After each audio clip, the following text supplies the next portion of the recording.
C'est ici, au marché d'intérêt national de Rungis, qu'Andes, association de développement des épiceries solidaires, créée en 2000, a installé il y a près de 6 ans le potager de Marianne, son premier chantier d'insertion. Et l'implantation dans le plus grand marché du monde n'est pas le fruit du hasard. Ici, on est installé à Rungis, c'est là que circulent, que passent les fruits et légumes et tous les produits frais.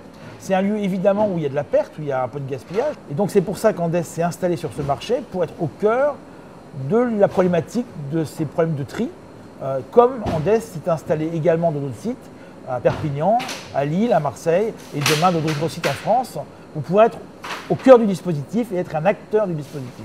Ce dispositif réside notamment dans la mise en place d'une triple action: récupérer et valoriser les fruits et légumes invendus sur les marchés de gros, améliorer la qualité et l'alimentation des populations qui fréquentent les structures d'aide alimentaire et favoriser l'insertion sociale et professionnelle. Une démarche qui profite à tous, ceux qui donnent et ceux qui reçoivent. Les fruits et légumes nous sont donnés par les grossistes pour éviter qu'ils payent eux-mêmes une taxe de destruction.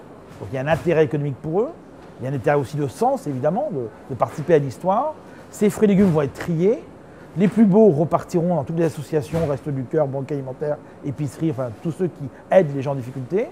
Ceux qui ne sont pas beaux évidemment iront à la poubelle, c'est normal. Et puis une certaine partie vont être transformée en des soupes, des gazpachos, des jus de pommes. C'est une manière intelligente de lutter contre le gaspillage. C'est aussi une manière de remettre des gens à l'emploi parce qu'on apprend à suivre un process et l'agroalimentaire, ce ne sont que des process.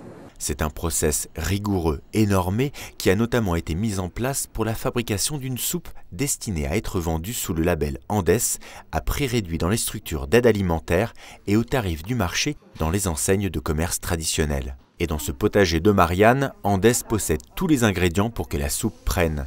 Un outil moderne et performant, des femmes et des hommes motivés et qualifiés et surtout des idées. L'idée de créer une soupe, c'est l'observation. C'est de dire il est frustrant de jeter des fruits et légumes qui ne sont pas très beaux d'aspect, mais pour autant qui sont utilisables. La deuxième chose, c'était aussi de trouver une manière de remettre des gens à l'emploi. Et ce sont des métiers qui demandent des compétences, qui suivent un process de fabrication. Et là, il y a de l'employabilité derrière. Donc l'idée, ça a été de faire des soupes qui à la fois permettaient de faire grandir les gens, de les accompagner dans un projet qui avait du sens, et à la fois créer de la valeur ajoutée à Andes dans la circulation de ces produits, dans la vente de ces produits.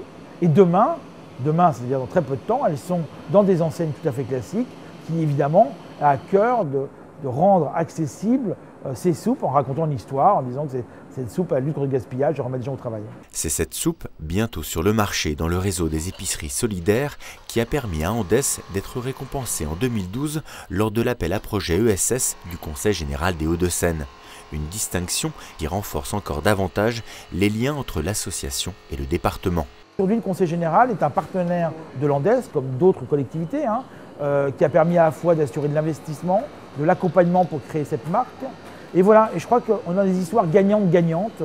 C'est ça qui est intéressant, c'est quand les deux entités, une structure associative comme Andes, mais une collectivité comme Conseil général, peuvent avoir un bout de chemin à faire ensemble, qui les fait rejoindre, qui leur donne du sens et qui permet à tout le monde de grandir. Voilà. Et je crois que ça, c'est quelque chose qu'on a réussi ensemble. Et quoi de mieux que de la soupe solidaire qui plus est pour bien grandir.